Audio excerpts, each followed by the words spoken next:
Instrucción séptima. El nacimiento como cuádruple suceso.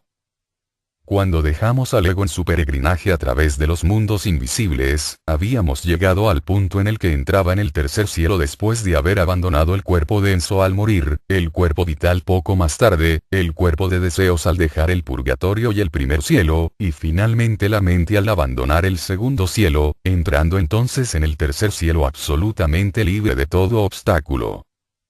Todos los vehículos abandonados se disgregan, persistiendo únicamente el espíritu, que permanece durante algún tiempo en el gran acumulador de fuerza espiritual que llamamos el tercer cielo, para fortificarse para su nueva vida terrestre.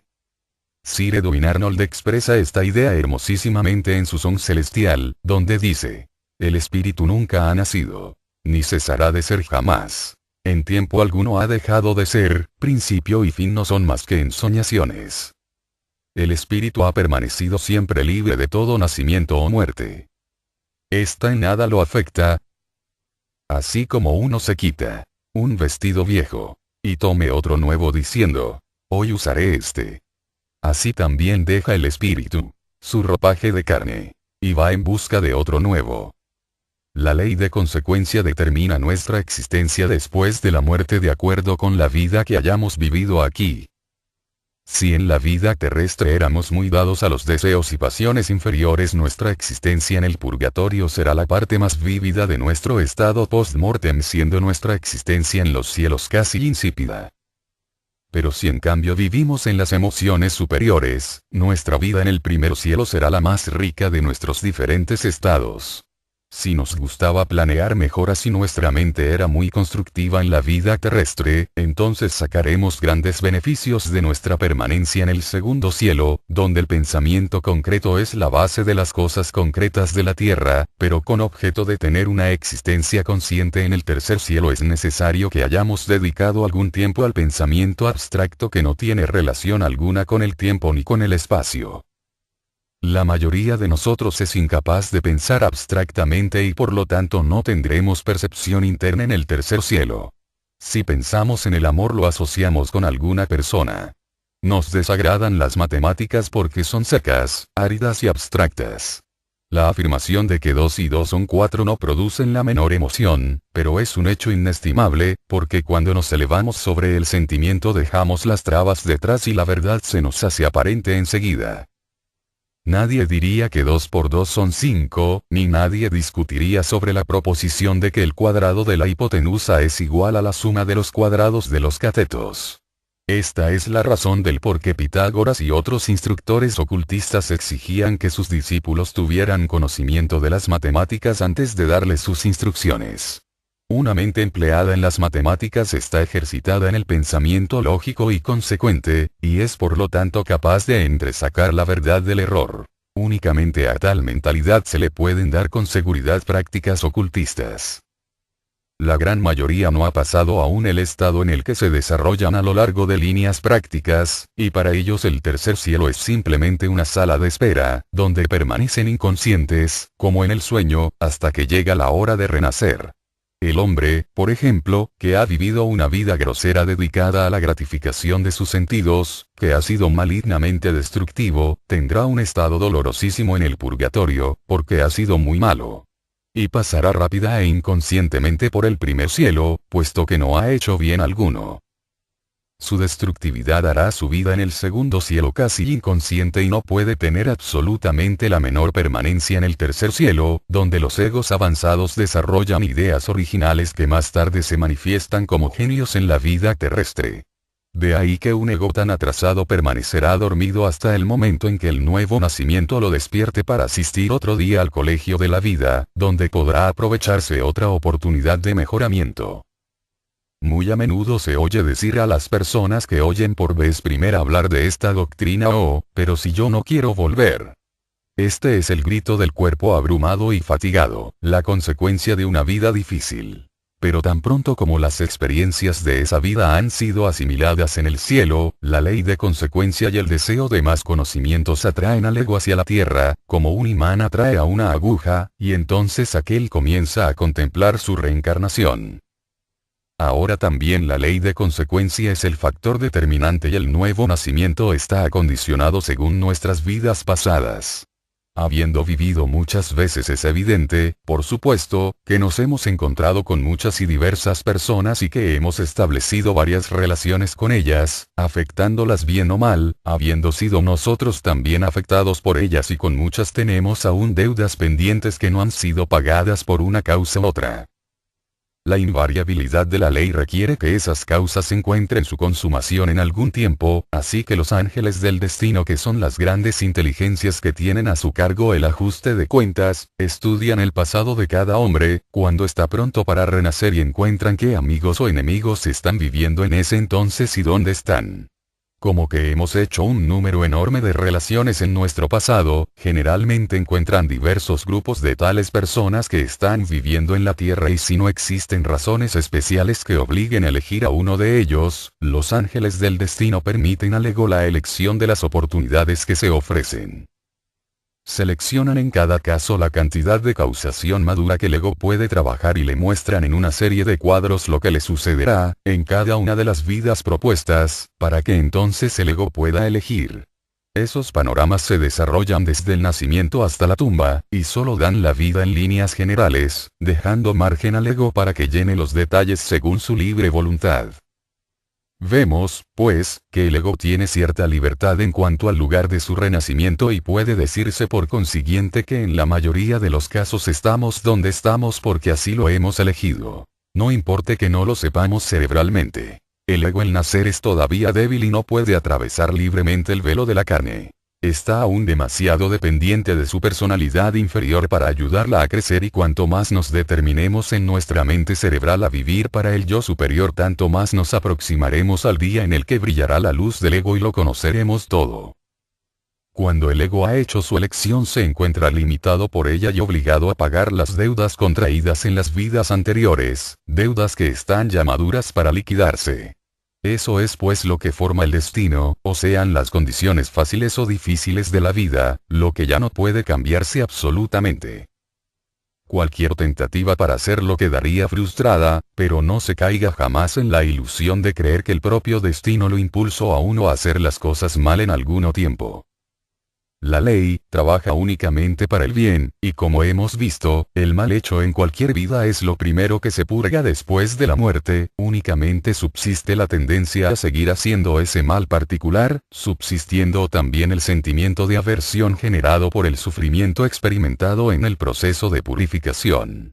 Cuando la tentación de cometer una mala acción similar venga en una vida posterior, ese sentimiento del pasado dolor que llamamos conciencia, nos prevendrá y alejará de caer en la tentación.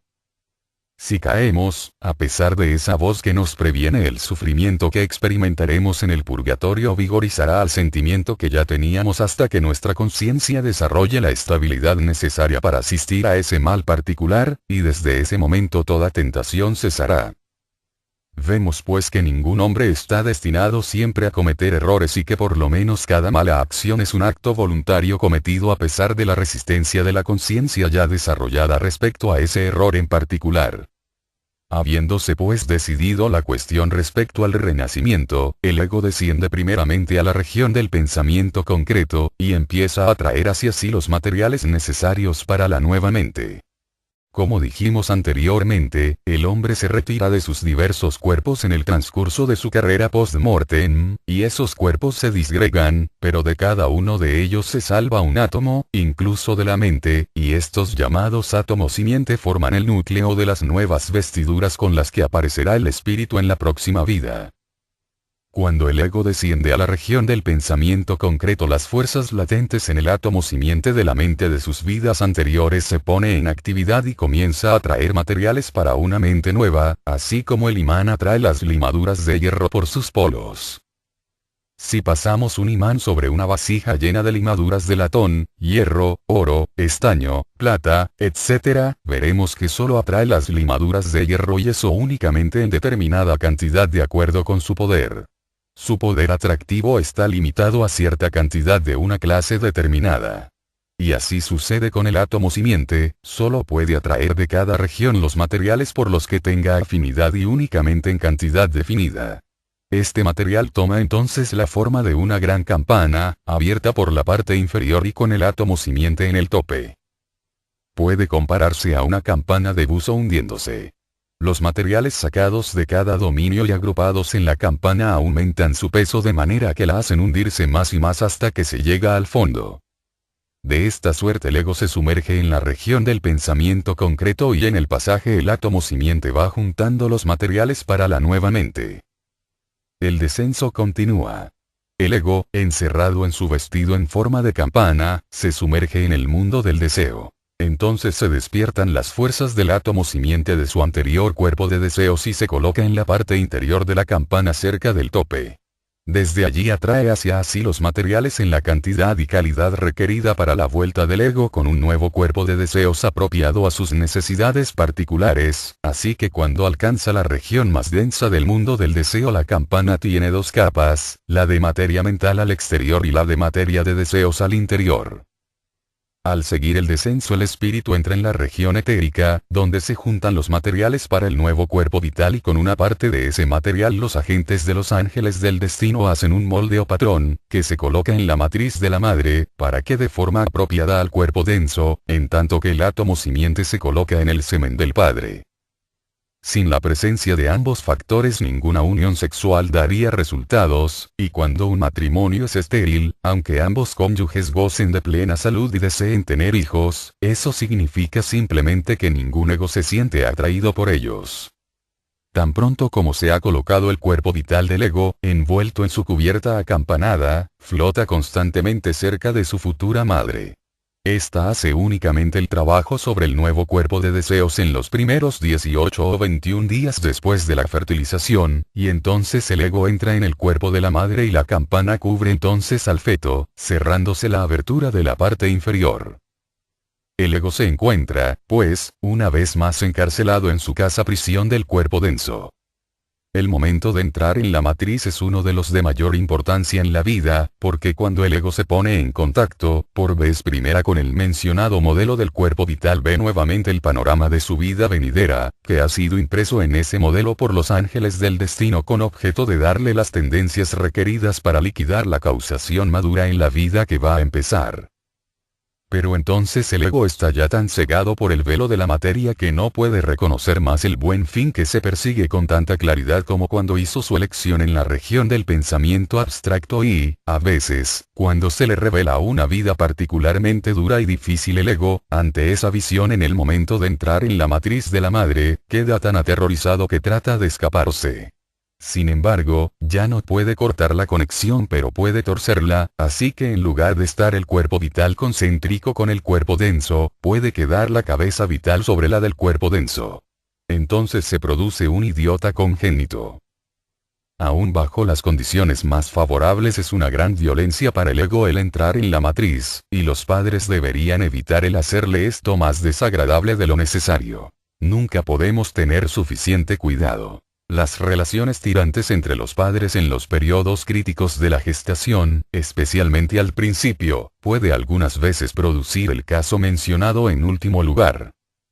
Antes del acontecimiento que llamamos nacimiento el hombre naciente queda encerrado en otro cuerpo el de la madre, quedando así incapaz de ponerse en contacto directo con el mundo de los sentidos. Esta reclusión es necesaria para desarrollar el organismo hasta el debido grado de madurez para que quede en aptitud de recibir esas impresiones por sí mismo. Cuando se alcanza ese punto la cubierta protectora de la matriz se abre y el nuevo ser humano entra en la arena del mundo. Como hemos visto, el hombre es mucho más que un mero cuerpo denso, y no debe creerse que todos sus vehículos se encuentran en igual grado de madurez cuando nace en el mundo físico. En realidad no lo están. El cuerpo vital crece y madura dentro de su cubierta de éter hasta el 7º año al cambiar los dientes. El cuerpo de deseos necesita se lo proteja contra las tempestades del mundo del deseo hasta los 14 años, que es cuando nace. A esto se le llama pubertad. Y la mente no está suficientemente madura como para desprenderse de su cubierta protectora hasta que el hombre alcanza su mayoría de edad, más o menos a los 21 años. Estos periodos son solo aproximadamente correctos, porque cada persona difiere de todas las demás respecto a estos periodos, los intervalos indicados son suficientemente aproximados. La razón de este lento desarrollo de los vehículos superiores es debido al hecho de que son adiciones comparativamente recientes en la economía del ego, mientras que el cuerpo denso ha tenido una evolución mucho más larga y es por consiguiente el instrumento más perfecto y valioso que tenemos. Algunas personas que tienen conocimiento por vez primera de la existencia de los vehículos superiores están constantemente hablando y pensando en lo lindo que sería volar en el cuerpo de deseos dejando el físico, vil y bajo, lo que demuestra que aún no han aprendido a apreciar la diferencia entre más elevado y perfecto. El cuerpo denso es una maravilla de perfección, con su esqueleto fuertemente articulado, sus delicados órganos de los sentidos y su coordinante mecanismo nervioso y cerebral que lo hace superior a cualquier otro mecanismo del mundo. Mirado en detalle, tomemos por ejemplo el hueso largo del muslo, el fémur, y examinemos su extremidad. Si lo cortamos veremos que únicamente una capa finísima está hecha de hueso compacto. Está atravesado por fibras entrecruzadas de hueso esponjoso, que lo hace prodigiosamente fuerte, unido a una ligereza notable, cosa que no podría construir el más experimentado arquitecto o ingeniero, pues está más allá de todo cálculo. Por lo tanto, aunque comprendamos que algún día del distante futuro nuestros vehículos superiores alcanzarán una perfección mayor que la de nuestro cuerpo denso, debemos recordar que actualmente están más o menos inorganizados y son de poco valor cuando están desprendidos del cuerpo físico perfecto, y en todas las cosas deberíamos dar gracias a los exaltados seres que nos han ayudado a desarrollar este espléndido instrumento con el que estamos funcionando en el mundo como seres humanos conscientes de sí mismos y siguiendo nuestro destino vida tras vida, haciéndonos cada vez más semejantes a nuestro Padre que está en los cielos. Vemos pues que el nacimiento es un suceso cuádruple, y con objeto de cumplir nuestros deberes de educadores, es absolutamente necesario que conozcamos esto y los hechos que lo siguen. No podemos sacar fácilmente al niño no nacido de la matriz y exponerlo a los choques del mundo externo, eso lo mataría. Y es igualmente peligroso romper las matrices de los cuerpos invisibles y poner al niño aún no maduro a los choques del mundo moral mental, y aunque tales cosas no siempre produzcan la muerte del cuerpo denso, invariablemente botan su capacidad, porque toda perturbación de cualquier cuerpo es en detrimento de los otros vehículos. Para educar al niño propiamente es por lo tanto necesario tener un conocimiento de los efectos de la educación sobre los diferentes vehículos y los métodos convenientes que deben emplearse, teniendo siempre en cuenta que las reglas generales no siempre pueden aplicarse en casos individuales. Hemos visto que cuando el ego ha acabado su día en la escuela de la vida, la fuerza centrífuga de repulsión se desprende del cuerpo denso al morir, y más tarde del cuerpo vital, que es el próximo más denso. Después, en el purgatorio la materia de deseos más densa acumulada por el ego como encarnación de sus deseos inferiores queda purificada por esa fuerza centrífuga. En los dominios superiores únicamente la fuerza de atracción es la que reina, conservando el bien mediante la acción centrípeta, que tiende a traerlo de la periferia al centro. Esta fuerza centrípeta de atracción es la que rige también cuando el ego renace. Sabemos que podemos arrojar una piedra a mayor distancia que una pluma. Por lo tanto la materia más densa es arrojada hacia afuera por la fuerza de repulsión, y por la misma razón la materia más densa por medio de la cual el ego encarna la tendencia hacia el mal se absorbe hacia adentro, hacia el centro por la fuerza centrípeta de atracción, siendo el resultado que cuando nace el niño todo lo mejor y más puro aparece en el exterior. El mal latente no se manifiesta generalmente hasta después de haber nacido el cuerpo de deseos, alrededor de los 14 años, y entonces las corrientes de ese vehículo comienzan a fluir hacia afuera por el hígado. Entonces es cuando el ego comienza a vivir su vida individual y muestra lo que está dentro. Los astros son el reloj del destino. Ellos determinan las tendencias ocultas, y si bien los astrólogos son falibles al predecir los sucesos, un astrólogo bueno y cuidadoso podrá revelar el carácter de una persona correctamente en el 99% de los casos. De esta manera, los padres pueden obtener una guía segura sobre el aspecto oculto de la naturaleza del niño. Pero es muy fácil hacer un horóscopo, así que siempre es mejor para los padres el aprender a hacerlo que el confiar en un extraño. Así adquirirán una percepción mucho más profunda del carácter del niño. Con el nacimiento físico el cuerpo denso comienza a sentir los choques del mundo externo, que actúan sobre él así como las fuerzas del cuerpo de la madre actuaban en él anteriormente. Lo que hicieron estas durante la vida antenatal lo continúan haciendo los impactos de los elementos durante toda la vida física.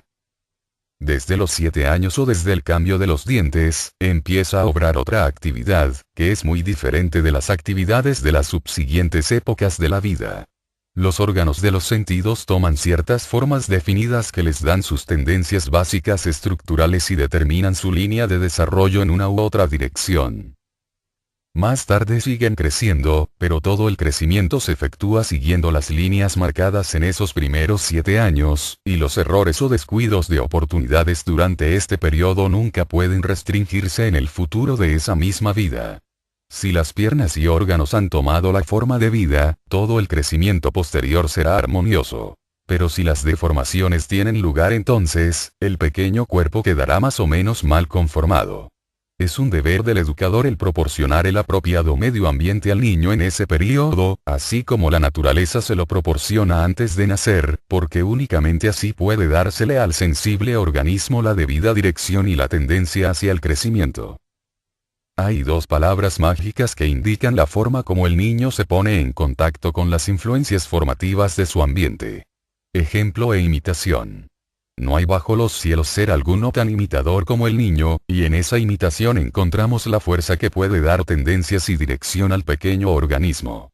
Cualquier cosa que rodee al niño deja en él una impresión para el bien o para el mal, y deberíamos comprender que nuestra más mínima acción puede perjudicarlo o beneficiarlo incalculablemente en su vida, y que nunca deberemos hacer nada en su presencia que no deseemos que imite. De nada sirve enseñarle a pensar o a moralizar en el periodo. El ejemplo es el único instructor que satisface las necesidades infantiles. No se puede impedir que el agua corra por una pendiente. Aquel es el único método de crecimiento en esa época. La enseñanza de moral y las razones vienen más tarde. Aplicarlas en ese entonces es como sacar al niño de la matriz prematuramente. Todo cuanto el niño deba adquirir de pensamientos, ideas e imaginación debe venir de él mismo, de la misma manera que los ojos y oídos se desarrollan antes de nacer el cuerpo denso.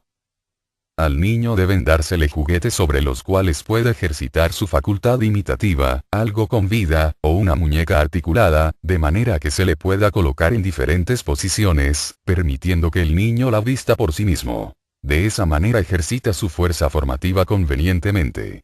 Dénsele herramientas y muestras, o moldes y yeso. Nunca se le dé nada acabado, o en lo no tenga otra cosa que hacer más que mirar, pues eso no da cerebro o oportunidad alguna de desarrollo, y debe siempre tenerse cuidado en ese entonces de facilitar los medios necesarios para que los órganos físicos se desarrollen armoniosamente. Respecto al alimento, debe tenerse mucho cuidado en ese periodo, porque el apetito saludable o enfermizo del resto de su vida dependerá de cómo se lo haya alimentado en esa primera época septenaria. Aquí también el ejemplo es el gran maestro. Los manjares sumamente condimentados y cocinados destruyen al organismo. Cuanto más sencillo es el alimento y cuanto más se le mastica, tanto más estimulará el apetito saludable que guiará al hombre a través de su vida y le proporcionará la salud del cuerpo con la lucidez mental que desconoce el glotón. No tengamos pues una clase de comidas para nosotros y otra para nuestros niños. En caso contrario podríamos impedirles comer ciertas cosas en casa, pero les produciríamos al deseo de buscar satisfacción cuando sean suficientemente grandes como para hacer su voluntad. La facultad imitadora se afirmaría entonces a sí misma. Respecto a los vestidos, estemos siempre seguros de que las ropas del niño sean suficientemente grandes, y reemplacémoslas tan pronto como se tornen pequeñas y molesten. Muchas naturalezas inmorales que luego han destruido toda una vida han sido despertadas por haber usado vestidos demasiado pequeños, especialmente cuando se trata de muchachos. La inmoralidad es una de las peores y más tenaces plagas de nuestra civilización. Para salvar a nuestros niños atendamos debidamente a este punto, y tratemos en cualquier forma de mantenerlos inconscientes de sus órganos sexuales antes de los 7 años. Los castigos corporales son factores poderosísimos para excitar la naturaleza sexual, y jamás deberían imponerse. Respecto a la educación del carácter se verá que los colores son del mayor significado, y el asunto implica no solamente el conocimiento del efecto de los colores, sino particularmente el de los colores complementarios, porque estos últimos son los que obran en el organismo del niño. Si tenemos que tratar con naturalezas ardientes, inquietas, las ablandaremos y suavizaremos rodeándolas de rojo. Habitaciones, muebles y vestidos rojos producirán en el niño el efecto refrescante del verde y calmará sus nervios. El melancólico y letárgico se pondrá en actividad rodeándolo de azules o azules verdosos, colores que crean en los órganos infantiles el calor activo del rojo o del naranja. Los cuentos de niños de las nodrizas son de la mayor importancia en ese periodo. No importa nada el sentido que tengan, lo que importa es su ritmo. Este es de suprema importancia pues construye los órganos tan armoniosamente como ningún otro medio puede producir. Por lo tanto y una atmósfera alegre son los más grandes de todos los métodos educacionales, y servirán de mucho aun cuando falten los otros. A los 7 años el cuerpo vital del niño ha alcanzado la perfección suficiente como para permitirle recibir el contacto del mundo externo. Entonces rompe su cubierta etérica protectora y comienza su vida libre. Ahora llega pues el momento en el que el educador debe trabajar sobre el cuerpo vital ayudándolo en la formación de la memoria, de la conciencia, de los buenos hábitos y de un carácter o temperamento armónico. Autoridad y aprendizaje son las palabras de base de esta época, cuando el niño está aprendiendo el significado de las cosas. En la primera época aprende a saber que las cosas son pero no se le debe imponer de su significado, salvo que lo pregunte por sí mismo, pero en la segunda época, desde los 7 a los 14 años, es esencial que el niño aprenda a conocer lo que significan, pero debe aprender a tomar esas cosas bajo la autoridad de los padres o maestros, recordando de memoria sus explicaciones, más bien que razonando sobre ellas, porque la razón pertenece a un desarrollo posterior, y si bien puede hacerlo por propia iniciativa con provecho propio, es muy peligroso forzarlo en ese periodo a pensar. Con objeto de que el niño derive el beneficio apropiado de las enseñanzas de sus padres o maestros, es necesario, por supuesto, que sienta la mayor veneración por ellos, que admire su sabiduría, y que nosotros nos portemos convenientemente para que pueda siempre retener el ejemplo, porque si ve en nosotros frivolidades, si escucha conversaciones banales o ve mala conducta, lo privaremos de la mayor fuerza en su vida, la fe y la confianza en los demás. En esta edad es cuando se forman los cínicos y los escépticos. Somos responsables ante Dios de las vidas encomendadas a nuestro cuidado y tendremos que responder ante la ley de consecuencia de nuestras negligencias o de que por nuestra atolondrada conducta hayamos desaprovechado la oportunidad de guiar los primeros pasos de un ser en el verdadero camino, porque el ejemplo es mejor que el precepto. De poco sirven los consejos. Mostremos al niño ejemplos vivientes de los efectos de la virtud y del vicio, pintemos ante joven fantasía cuadros del borracho y del ladrón, y otro del santo y del justo. Esto afectará su cuerpo vital de tal manera que sentirá repulsión por los unos y ardientes propósitos de imitar a los otros. En este periodo debe instruirse al niño en el origen del ser, de manera que se encuentre bien preparado para la tormenta de pasiones que hacen la adolescencia tan peligrosa. Esa enseñanza debe dársela describiéndosela mentalmente y tomando ejemplos la naturaleza, pero todo hecho en forma tal que el niño obtenga la mejor impresión acerca de la santidad de esa función. Es un estricto deber del educador el iluminar al niño convenientemente. No hacerlo así equivaldría a arrojarlo con una venda sobre los ojos en medio de innumerables trampas, recomendándole que no se deje caer en ellas.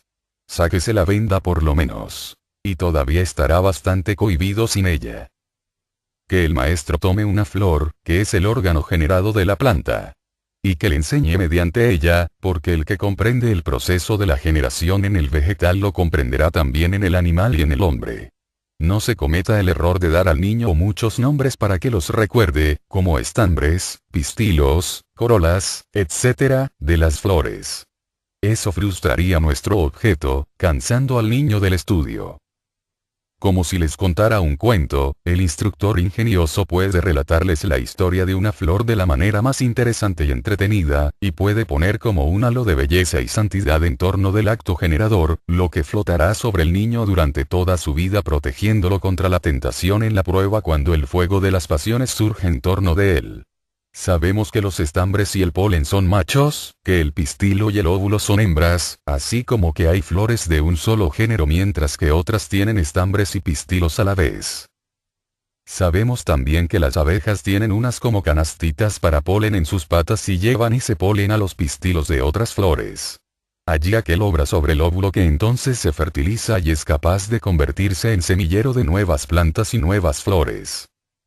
Con estos datos y algunas flores, juntemos los niños y hagámosles ver cómo las flores se parecen a las familias. Algunas las de estambres son solo varones, mientras que otras las de pistilo son mujeres, y algunas son a la vez varones y mujeres. Las flores varones el polen son tan aventureras como los jóvenes humanos, que van por el inmenso mundo en corceles alados las abejas, como los caballeros de los antiguos tiempos buscando las princesas encarceladas en sus mágicos castillos el óvulo del pistilo. El diminuto caballero de la flor baja de su dragón la abeja y empieza a buscar el camino que lo conduzca a la cámara secreta donde se encuentra la princesa, el óvulo. Entonces se casan y tienen muchos hijitos, pequeñas flores machos y hembras.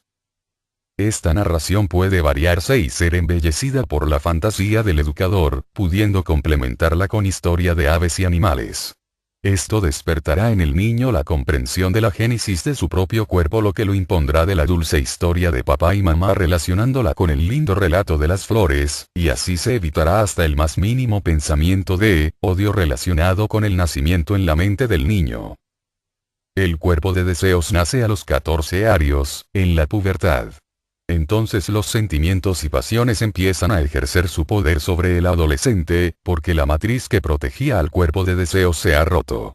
En la mayoría de los casos este es un tiempo de prueba, poco peligroso para el adolescente que ha aprendido a mirar a sus padres o maestros con reverencia, porque entonces estos le servirán de áncora de fortaleza contra las acometidas de las sensaciones. Si se ha acostumbrado a aceptar las afirmaciones de sus mayores con confianza y ellos le han transmitido sabias enseñanzas, le desarrollará un inherente sentido verdad que será una segura guía y únicamente en la justa medida en que haya fallado, estará expuesto a ir a la deriva. Ha llegado ya el tiempo de que investigue las cosas por sí mismo y de que se forme opiniones individuales, y ahora es cuando debemos inculcarle la necesidad de investigar cuidadosamente antes de juzgar nada, y de que cuanta más fluidez conserven sus opiniones tanto más fácil le será examinar nuevos conocimientos. De esta manera alcanzará su mayor edad a los 21 años, cuando la mente se liberta del todo, y podrá llenar lugar en el mundo como ciudadano íntegro y recto, que acreditará a los que cuidaron de él con amor en sus años de desarrollo convirtiéndolo en un hombre ecuánime y enérgico. Instrucción octava. Ciencia de la nutrición de la salud y de la juventud. En las instrucciones anteriores hemos tratado constantemente de acentuar el valor del cuerpo denso. Es nuestra posesión material más inestimable, y por extraño que parezca, es la que más descuidamos. Con objeto de proteger posesiones sin valor arriesgamos muchas veces la vida, tirando el trigo para salvar la cizaña. Pero no es ese el pero de los crímenes que hacemos, porque las mayores molestias dimanan de la negligencia y descuido que ponemos en nuestra práctica diaria en todo momento, desde que nacemos hasta que morimos.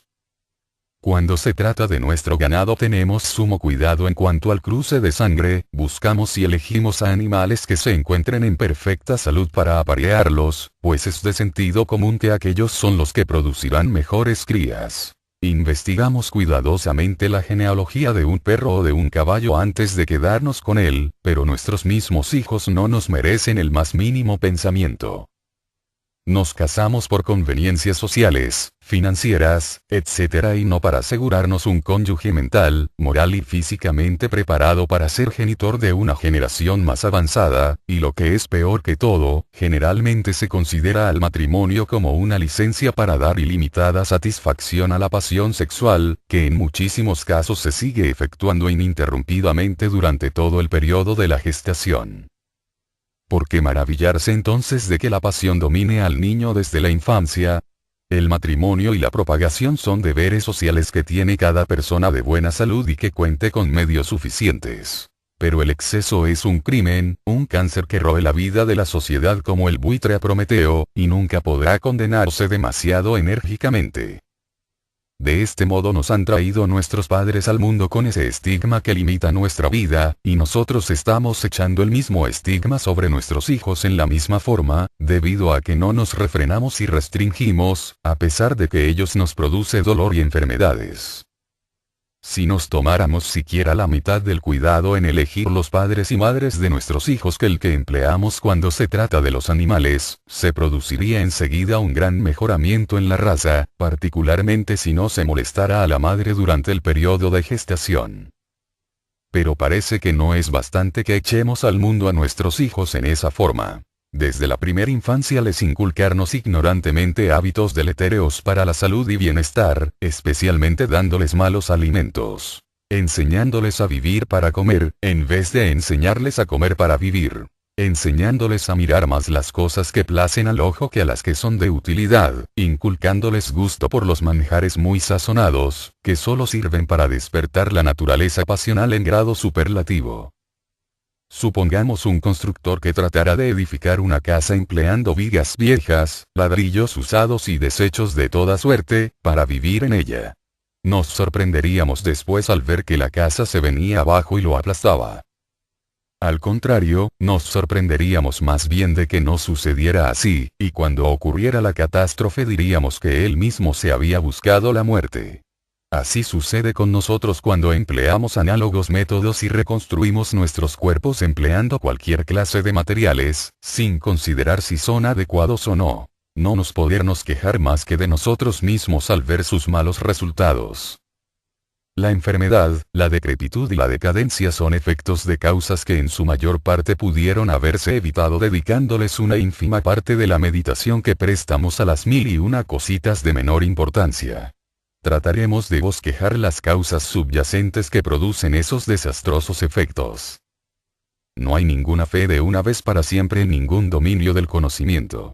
La verdad es múltiple y constantemente se van revelando fases nuevas a los ojos del investigador, si bien hay determinadas leyes básicas y hechos que son siempre ciertas.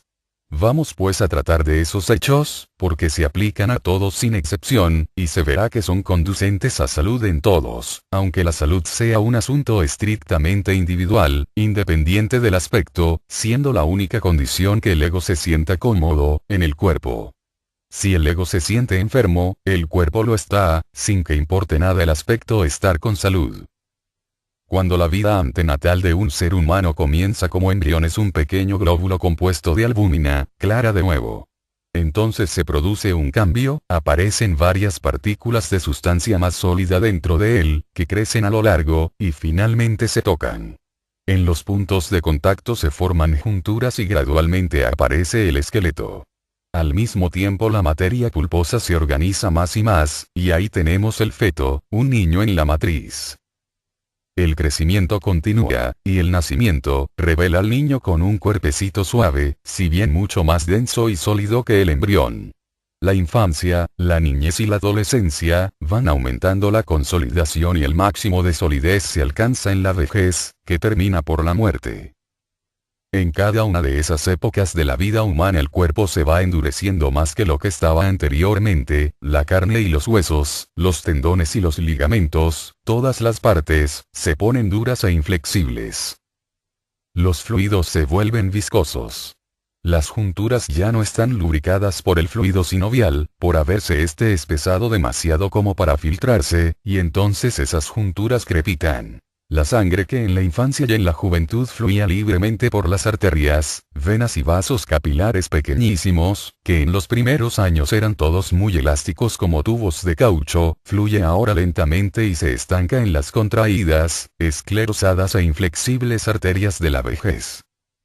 En consecuencia, el cuerpo se encorva, la carne se arruga y seca por falta de nutrición, el cabello se cae y por último el fatigado corazón no puede ya impulsar a la sangre y el cuerpo muere. Todo el curso, desde la matriz hasta la tumba es un ininterrumpido proceso de consolidación y la infancia, niñez, juventud, virilidad y vejez no son más que diversos grados de ese proceso. La única diferencia entre el cuerpo del adolescente y el del viejo es que el del primero es blando y elástico y el otro duro y rígido, y la pregunta vital es ¿qué es lo que causa esa osificación?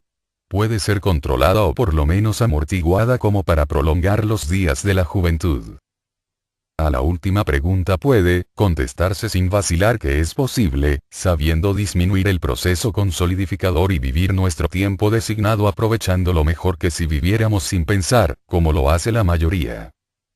Respecto a la causa de la osificación que endurece los tejidos de nuestros cuerpos, el análisis químico ha probado que cualquier tendón, carne, sangre, orina, sudor o saliva contiene en realidad una cantidad inmensa de sustancias calcáreas que no se encuentran en el niño, así que, por ejemplo, mientras que los huesos del niño están compuestos por 3 partes de gelatina y una parte de fosfato de cal o materia ósea, en la vejez la proporción está invertida exactamente, así que solo hay una parte de gelatina y 3 de sustancia ósea, razón por la cual los huesos de un viejo no se sueldan si llegan a romperse.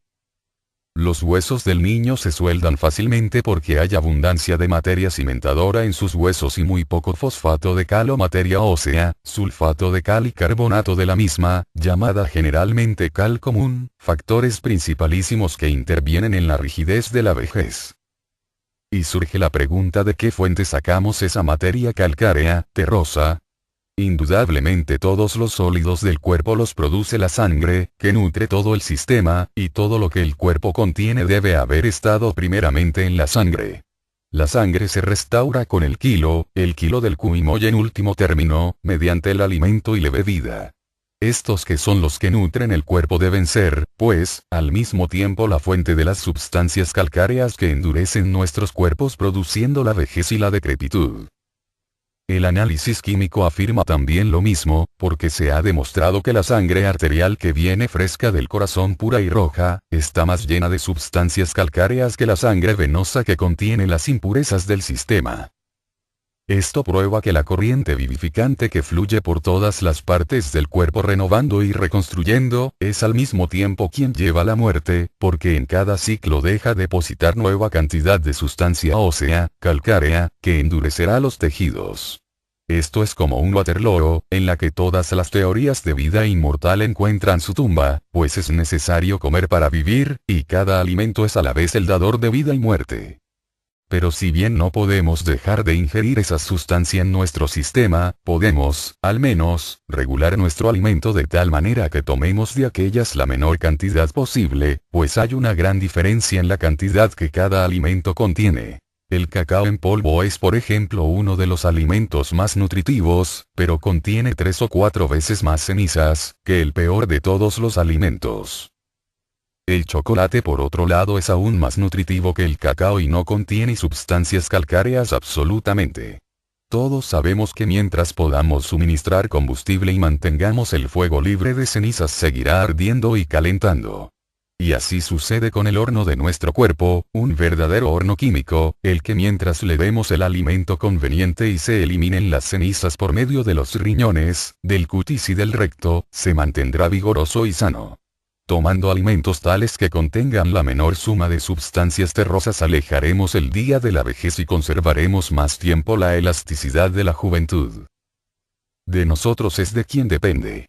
Las tablas de valores alimenticios hechas por el gobierno de Estados Unidos, dan los elementos químicos constituyentes de los diversos alimentos. Hablando en conjunto, y desde el punto de vista químico, hay 2 clases de alimento: primero los carbonos, incluyendo los azúcares y las grasas. Y segundo los proteicos y nitrogenosos.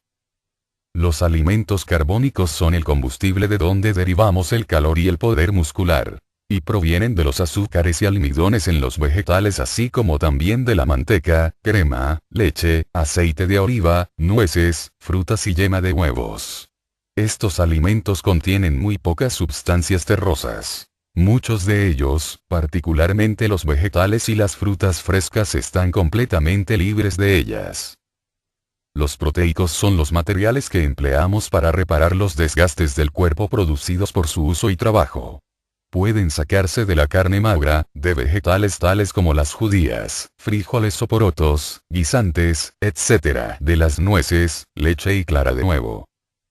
La mayoría cree que una comida sin carne es incompleta, porque desde tiempos inmemoriales se ha considerado axiomático el que la carne es uno de los alimentos más fuertes que tenemos. Todos los demás alimentos se consideran como simples accesorios de la carne de diversas clases que compone el menú.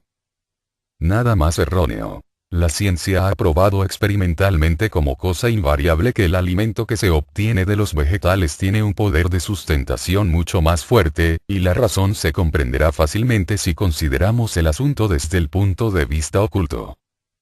La ley de asimilación es que las fuerzas del cuerpo no pueden apropiarse partícula alguna, hasta que haya sido dominada por el espíritu interno. Véase la instrucción sexta, porque éste debe ser el único indiscutido señor del cuerpo, gobernando las vidas celulares como un autócrata, pues en caso contrario cada una obraría por su cuenta como cuando el cuerpo se desintegra al abandonarlo el ego.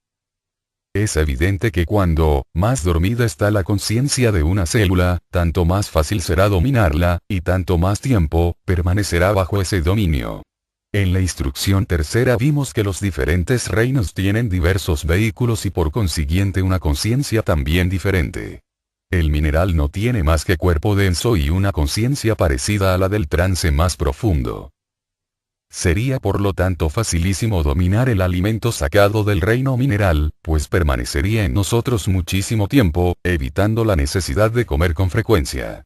Pero desgraciadamente nos encontramos con que el organismo humano vibra tan rápidamente, que es incapaz de asimilarse al inerte mineral directamente. La sal y otras sustancias parecidas salen del sistema enseguida, sin asimilarse absolutamente. El aire está lleno de ese nitrógeno que necesitamos para reparar los desgastes, pero al respirar no lo asimilamos, así como tampoco asimilamos ningún otro mineral hasta que haya sido transmutado, primeramente en el laboratorio de la naturaleza y se haya convertido en cuerpos vegetales. Como vimos en la instrucción tercera, las plantas tienen un cuerpo denso y un cuerpo vital que les permite ejecutar ese trabajo. Su conciencia, dijimos también, era tan profunda como la del sueño sin ensueños. De manera que es muy fácil para el ego el sobreponerse a las células vegetales y mantenerlas subyugadas durante largo tiempo, y de ahí el gran poder sustentador que tienen los vegetales. En el alimento animal las células ya se han individualizado más, y como el animal tiene un cuerpo de deseos que le da una naturaleza pasional, se comprende fácilmente que cuando comemos carne es mucho más difícil sobreponernos a esas células que tienen conciencia animal semejante a la del sueño con ensueños, y además esas partículas no permanecerán mucho tiempo sujetas, y de ahí que el sistema carnívoro requiera mayores cantidades y más frecuentes comidas que la dieta vegetal o frugívora. Si diéramos un paso más y nos pusiéramos a comer carne de animales carnívoros estaríamos siempre hambrientos, porque en dichos animales las células están tan sumamente individualizadas que tratarán de libertarse inmediatamente.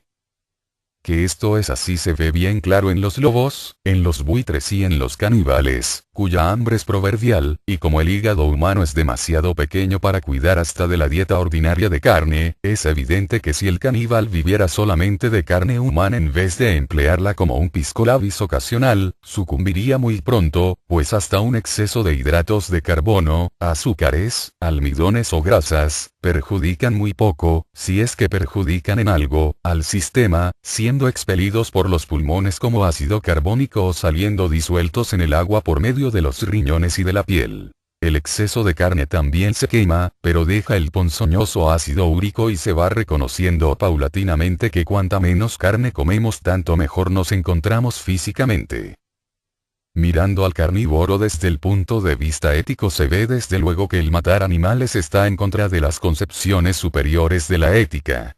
En los tiempos antiguos el hombre iba a cazar como cualquier animal de presa, velludo y calloso, pero ahora la caza la hace en los despachos de carne, donde no se ven los espectáculos nauseabundos de los mataderos.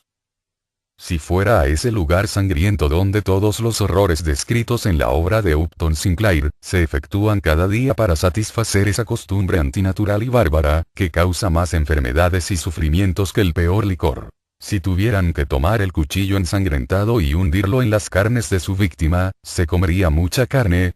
Muy poca. Pero para librarse de ese trabajo nauseabundo, obligamos a otros seres, hombres como nosotros, a estar cuchillo en mano día tras día, matando millares de animales cada semana, brutalizándose en tal forma que la ley no permite que un matarife se siente en el jurado de un delito capital, porque ha cesado de tener la menor consideración por la vida. Cuando se enreda en alguna pelea, como sucede frecuentemente en los corrales de ganado de Chicago, y otras ciudades de grandes mataderos, siempre emplea su cuchillo y casi inconscientemente da el golpe especial que hace siempre fatal su cuchillada. De nada sirve decir que él no necesita hacer eso. Cuando el hambre arrastre al hombre no rehusará ningún medio de vida. Y nosotros, la sociedad, que exigimos ese alimento, obligamos a nuestro prójimo a suministrárnoslo y somos por lo tanto responsables de su degradación. Somos los guardianes de nuestros hermanos individual y colectivamente como sociedad. Los animales que matamos también protestan contra su asesino. Una nube siniestra de odios cabalga sobre las ciudades donde hay mataderos. La ley protege a los perros y a los gatos contra toda crueldad.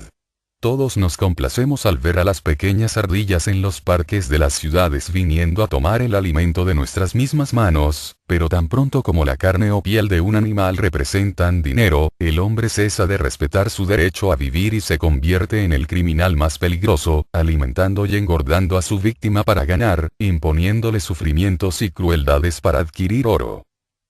Tenemos una gran deuda que pagar a esas criaturas inferiores cuyos mentores debiéramos ser y cuyos asesinos somos, y la ley que busca corregir todo abuso a su debido tiempo relegará el hábito de comer carne de animales asesinados y ello se convertirá entonces en una práctica tan absurda y despreciable como el canibalismo de hoy en día.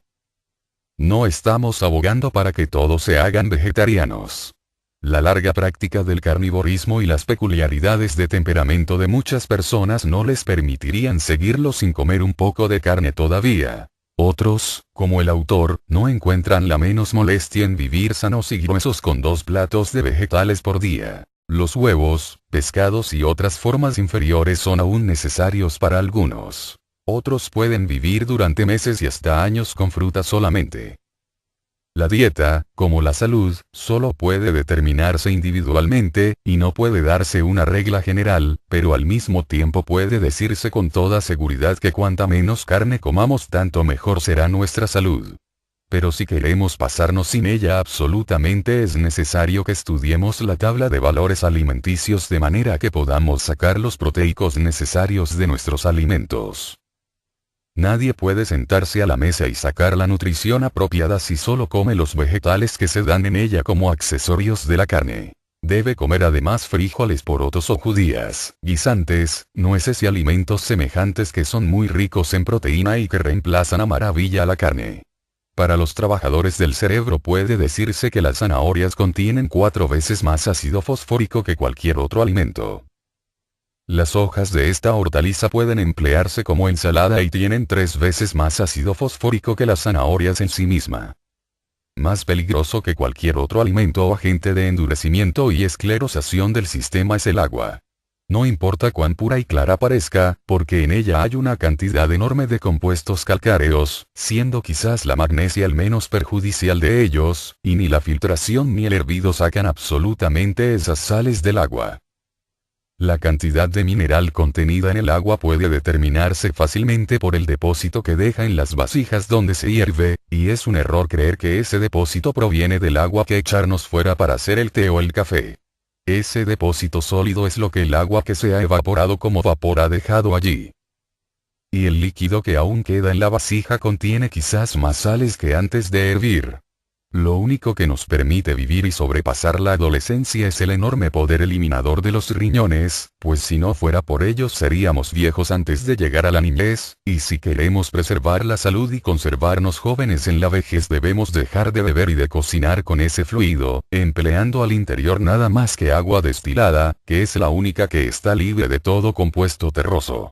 Los únicos disolventes de naturaleza permanente bienhechora que el autor conoce, son el suero de mantequilla y el jugo de uva, obtenido preferiblemente comiendo las mismas uvas o no dejando que el jugo fermente. Un tratamiento sistemático de jugo de uvas o suero de mantequilla abrirá los vasos capilares obstruidos y estimulará la sangre. Aún en las personas de edad avanzada cuyas carnes estén arrugadas y secas ese tratamiento les dará el aspecto de la juventud, siempre que no sean de naturaleza muy pesimista, porque nada hay capaz de luchar contra un temperamento semejante. Eso, el miedo y la ignorancia en la elección de alimentos son en realidad las causas más fecundas de enfermedad y los más obstinados males para el médico. Hay dos grandes recursos para conservar la salud, que nos permitirán sacar muchos beneficios de los alimentos, y todos los que quieran conservarla deberían seguirlos. Sus nombres son masticación perfecta y alegría.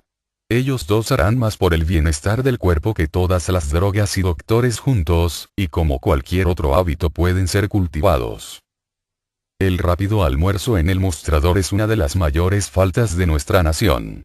Un hombre corre apurado de su escritorio a sentarse en las incómodas sillas que se encuentran en esos sitios. En 5 minutos traga todo lo que puede, corre de nuevo a su oficina y todavía se maravilla de que se sienta incómodo y pesado.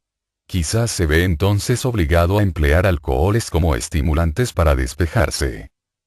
Todo esto puede evitarse tomándose el tiempo necesario para comer confortablemente.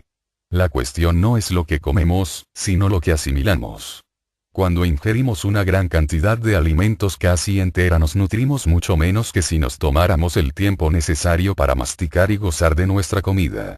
No quiere decir esto, que la convirtamos en un proceso laborioso, sino que debiéramos considerar la comida y darle la bienvenida, como cuando recibimos a un amigo en nuestra casa y tratamos de hacer todo lo posible para que se encuentre cómodo. Nuestros cuerpos son en realidad comparables a grandes hoteles, en los que nosotros somos los hoteleros y las células de nuestro alimento los huéspedes. Estos van y vienen, permaneciendo en él más o menos tiempo, dando pérdidas o ganancias al propietario, según éste les haya hecho sentir que están como en su casa o no. Imaginemos dos hoteles, en uno de los cuales reina la cordialidad y la servicialidad, en el que el propietario va al encuentro de cada huésped dándole un cordial apretón de manos, y en el que un ideal conjunto de sirvientes esté deseoso de cumplir inmediatamente los menores deseos de los huéspedes. Por supuesto, en un hotel semejante los viandantes se sentirán sumamente satisfechos y permanecerán mucho tiempo, lamentando tener que dejar a un hotelero tan amable. Similarmente, si ingerimos nuestro alimento alegremente, veremos que se encontrará bien, y si lo masticamos perfectamente con goce, estamos haciendo los arreglos necesarios para su confort, así como el propietario del hotel trata de tener los baños y otros servicios prontos para comodidad de los huéspedes. Al ingerir el alimento, nuestra actitud mental es casi más importante que la masticación. El hombre que traga su comida sin gusto es semejante a un hotel cuyo propietario recibiera a sus huéspedes en la puerta con el rostro gruñón preguntándoles ¿qué quiere aquí? Usted no me gusta, pero me es necesario recibir a algunos huéspedes para que el negocio marche, pero quiero que sepa que usted no me gusta, ¿sabe? ¿Por qué admirarse, pues, de que los huéspedes que se vieran obligados a entrar en semejante hotel estuvieran molestos y trataran de irse tan pronto como pudieran? ¿Por qué maravillarse que el hombre que traga su comida con fastidio pesque una buena indigestión, y que después se queje de ella? El desgano y el fastidio repele tanto al alimento como a los amigos. El gustar los alimentos o agradar a los amigos los atará a nosotros estrechamente. Y lo que podamos hacer en el mundo, espiritual y materialmente, depende del estado de nuestro cuerpo, y es de la mayor importancia que cultivemos la salud y prolonguemos nuestra juventud hasta donde sea posible, siguiendo las reglas generales que aquí se dan, y entonces se observará que hay una mejoría general en la condición física que dará más campo y más libertad a las facultades mentales. Destructivo, tendrá un estado dolorosísimo en el purgatorio, porque ha sido muy malo. Y pasará rápida e inconscientemente por el primer cielo, puesto que no ha hecho bien alguno. Su destructividad hará su vida en el segundo cielo casi inconsciente y no puede tener absolutamente la menor permanencia en el tercer cielo, donde los egos avanzados desarrollan ideas originales que más tarde se manifiestan como genios en la vida terrestre. De ahí que un ego tan atrasado permanecerá dormido hasta el momento en que el nuevo nacimiento lo despierte para asistir otro día al colegio de la vida, donde podrá aprovecharse otra oportunidad de mejoramiento. Muy a menudo se oye decir a las personas que oyen por vez primera hablar de esta doctrina pero si yo no quiero volver. Este es el grito del cuerpo abrumado y fatigado, la consecuencia de una vida difícil.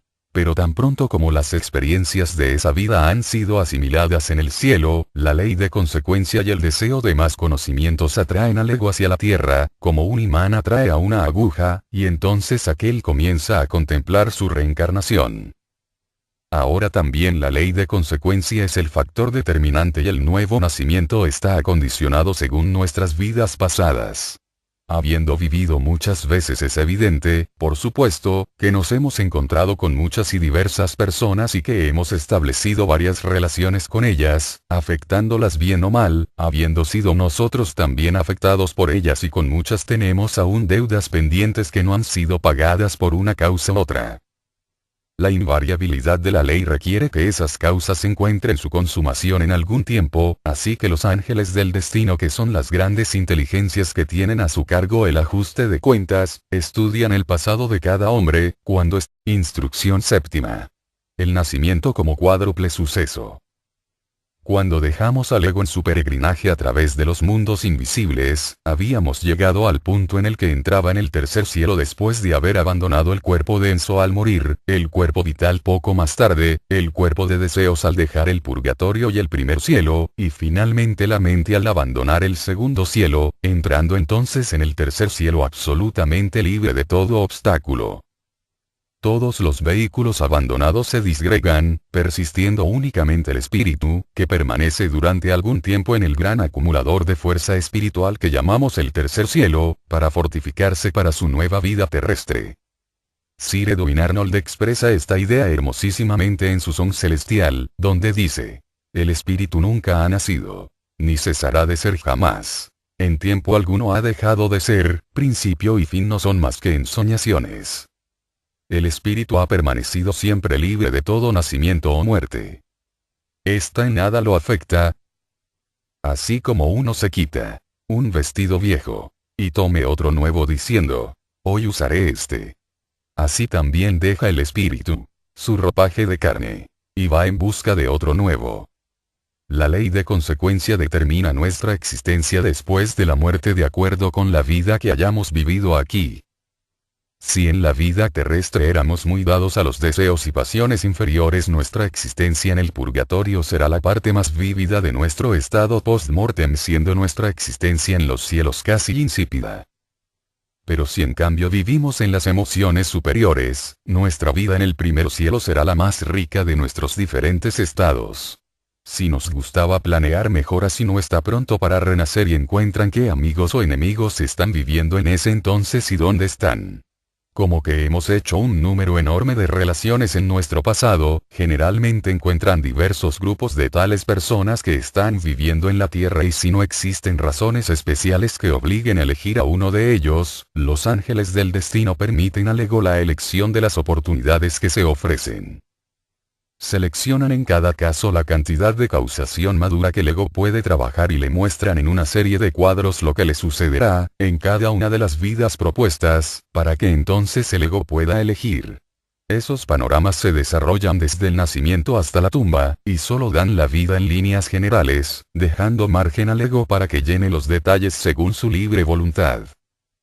Vemos, pues, que el ego tiene cierta libertad en cuanto al lugar de su renacimiento, y puede decirse por consiguiente que en la mayoría de los casos estamos donde estamos porque así lo hemos elegido. No importe que no lo sepamos cerebralmente. El ego al nacer es todavía débil y no puede atravesar libremente el velo de la carne.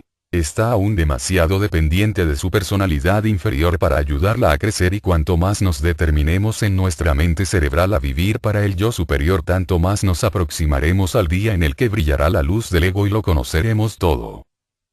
Cuando el ego ha hecho su elección, se encuentra limitado por ella y obligado a pagar las deudas contraídas en las vidas anteriores, deudas que están ya maduras para liquidarse.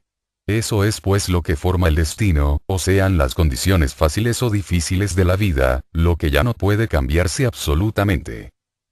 Cualquier tentativa para hacerlo quedaría frustrada, pero no se caiga jamás en la ilusión de creer que el propio destino lo impulsó a uno a hacer las cosas mal en algún tiempo. La ley trabaja únicamente para el bien, y como hemos visto, el mal hecho en cualquier vida es lo primero que se purga después de la muerte. Únicamente subsiste la tendencia a seguir haciendo ese mal particular, subsistiendo también el sentimiento de aversión generado por el sufrimiento experimentado en el proceso de purificación. Cuando la tentación de cometer una mala acción similar venga en una vida posterior, ese sentimiento del pasado dolor que llamamos conciencia, nos prevendrá y alejará de caer en la tentación. Si caemos, a pesar de esa voz que nos previene, el sufrimiento que experimentaremos en el purgatorio vigorizará al sentimiento que ya teníamos hasta que nuestra conciencia desarrolle la estabilidad necesaria para asistir a ese mal particular, y desde ese momento toda tentación cesará. Vemos pues que ningún hombre está destinado siempre a cometer errores y que por lo menos cada mala acción es un acto voluntario cometido a pesar de la resistencia de la conciencia ya desarrollada respecto a ese error en particular.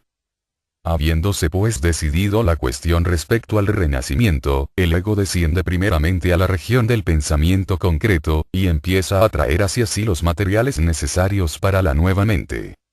Como dijimos anteriormente, el hombre se retira de sus diversos cuerpos en el transcurso de su carrera post-mortem, y esos cuerpos se disgregan, pero de cada uno de ellos se salva un átomo, incluso de la mente, y estos llamados átomos simiente forman el núcleo de las nuevas vestiduras con las que aparecerá el espíritu en la próxima vida. Cuando el ego desciende a la región del pensamiento concreto, las fuerzas latentes en el átomo simiente de la mente de sus vidas anteriores se pone en actividad y comienza a traer materiales para una mente. Nuestra mente era muy constructiva en la vida terrestre, entonces sacaremos grandes beneficios de nuestra permanencia en el segundo cielo, donde el pensamiento concreto es la base de las cosas concretas de la tierra, pero con objeto de tener una existencia consciente en el tercer cielo es necesario que hayamos dedicado algún tiempo al pensamiento abstracto que no tiene relación alguna con el tiempo ni con el espacio. La mayoría de nosotros es incapaz de pensar abstractamente y por lo tanto no tendremos percepción interna en el tercer cielo. Si pensamos en el amor lo asociamos con alguna persona. Nos desagradan las matemáticas porque son secas, áridas y abstractas.